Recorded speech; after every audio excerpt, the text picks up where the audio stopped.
예, 여러분 안녕하세요. 영마쌤 정상입니다. 오늘은 진묵대사의 오도송을 가지고 같이 공부를 해보도록 하겠습니다.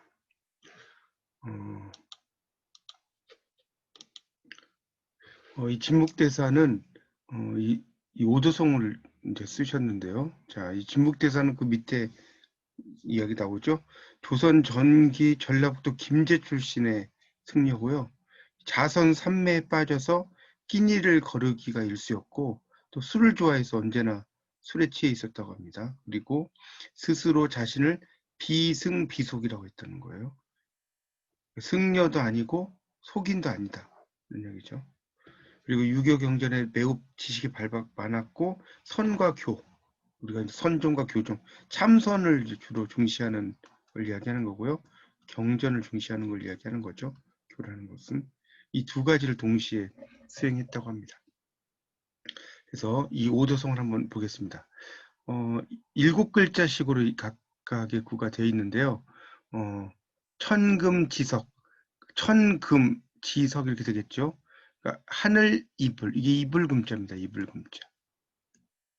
하늘 이불, 땅 자리, 자리 석자죠. 산 베개하고 이게 베개 침자입니다. 베개. 여기 위라고 하는 것은 이제 뭐 삼다, 뭔가로 삼다 이런 뜻이겠죠. 그러니까 하늘, 이불, 땅, 자리, 산, 베개하고 월촉, 다른 촛불, 촛불 촉자예요. 촛불. 운병, 구름은 병풍, 병풍입니다. 병풍. 해, 바다의 자죠. 작준. 이 준자가 이제 이 술잔 이런 걸 의미하는 거죠. 그러니까 바다로 술잔을 만들었다는 거죠. 퇴치, 크게 취했다는 거죠. 거연, 이제 그런 어떤 상태를 이야기하는 거죠. 그러니까 흥건하게 취한 상태에서 이에 곧 기 일어나서 춤추나니. 그 다음에 나오는 이 각혐이라고 하는 것은 왜 뭐뭐인가 이 정도로 해석하는 게 좋습니다. 그 장수, 이거는 긴 소매죠. 이 소매 숫자입니다. 그러니까 긴 소매를 이 괴라는 것은 걸괴자예요. 걸괴자. 그렇죠. 그다음에 곤륜은 중국에서 험악하기로 유명한 산이 곤륜산이거든요. 곤륜산. 이런 이야기입니다. 그러니까 이 긴 소매 도포자락은 왜 곤륜산에 걸리는고 이런 식으로 해석이 되겠죠. 이 장수라고 하는 것을 도포자락으로 보면 도포자락은 왜 곤륜산에 걸리는 거. 여기서 이제 건다라는 의미로 능동의 의미로 쓰였지만 피동의 의미로 걸리다라는 의미로 우선 쓰였다고 이해하시면 될 것 같습니다. 그래서 밑에 해석을 보면 하늘 이불 땅 자리 산 베개하고 다른 촛불 구름은 병풍 바다가 술잔일세 흥건하게 취한 술에 일어나 춤추나니 도포자락은 왜 곤륜산에 걸리는고 이런 시입니다. 그래서 이 시는 상당히 넓은 마음을 가져라 이런 의미를 담고 있습니다. 그래서 이제 이 시에서 우리에게 주는 메시지 중에 하나가 넓은 마음이죠.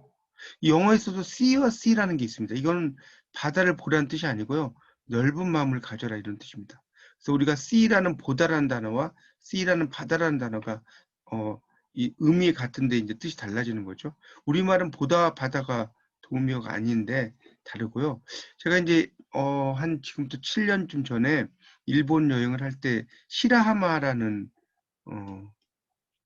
곳으로 이제 여행을 좀 한 적이 있습니다.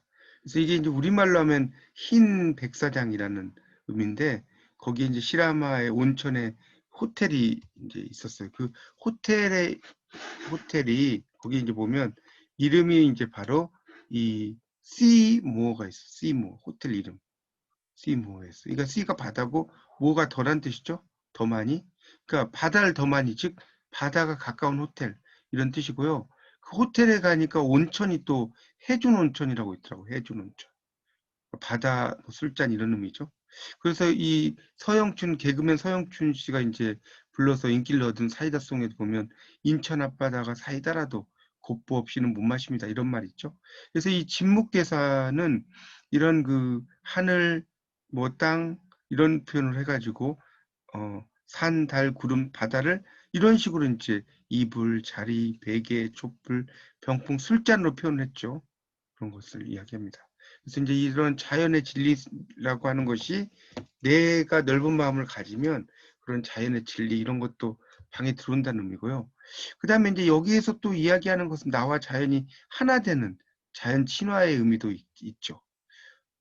그 아까 좀 설명을 드렸지만 각혐, 장수, 계곤류는 도포자라고는 왜 곤륜산에 걸리는 곳. 그래서 이 도포라는 것은 옛날에 선비들이 입었던 이제 소매가 넓고 큰 옷이죠. 이렇게 선비들이 쓰면 이렇게 소매가 이렇게 넓은 옷이죠.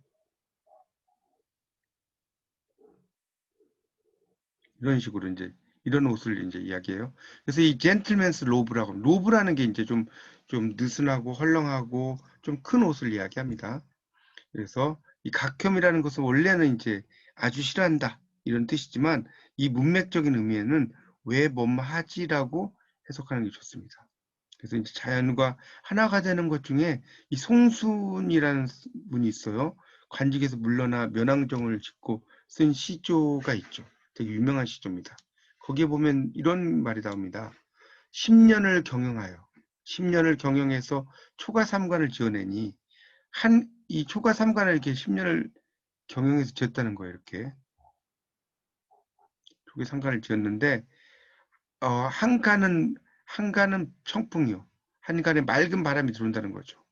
한가는 청풍이고 한가는 명월이라는 거죠. 밝은 달이 들어와요. 그러니까 이 방 중에서 방이 3칸을 지었는데 3개 칸을 한 칸은 청풍이고 또 한 칸은 명월이고 그래서 이 강산은 들일 데가 없으니까 둘러두고 보겠다. 참 멋있는 말이죠. 그래서 송순이 맑은 바람과 밝은 달을 집으로 들여온다. 이게 이제 바로 우리가 흔히 말하는 차경이라고 해서요. 이 차자가 빌릴 차자고요. 이 경자는 경치 경자입니다. 그러니까 경치를 빌리는 거죠. 우리가 아파트에 살면 아파트의 화단이 내 화단은 아니지만 내 화단처럼 생각하고 아파트 앞에 있는 산을 내 소유의 산처럼 생각을 하는 거죠. 이것도 일종의 착용이라고 볼 수가 있겠습니다. 그리고 이제 자연이라는 것은 또 있는 그대로 있을 때 아름다운 거죠. 무분별한 개발 이런 것은 손상을 시킨다고 볼 수 있죠. 노자 도덕경에 보면 천지불인이라는 뜻이 있습니다. 이것은 뭡니까? 천지는 인자하지 않다. 천지는 인자하지 않다는 뜻입니다. 그러니까 인간이 자연을 무분별하게 개발하면 피해가 다시 돌아오죠. 우리 그 아마존의 눈물, 이 다큐멘터리로서 시청률이 상당히 높았던 이 아마존의 눈물에도 보면 그런 이야기들이 나오죠. 그러니까 문명에 의해서 무분별하게 자연이 개발되고 이런 아마존의 모습, 그로 인한 그래서 자연 그대로의 상태 이런 것들이 상당히 중요하고요. 인간이 자연을 무분별하게 개발하면 어떤 엄청난 자연재해, 우리가 쓰나미가 몰려온다, 해일 이런 의미도 있고요. 또는 뭐 폭우가 나올 수도 있고요. 또는 엄청난 태풍이 올 수도 있고요. 그래서 인간의 어떤 자연에 대한 개발 이런 것에 대해서 상당히 경종을 울리는 이야기일 수도 있겠죠.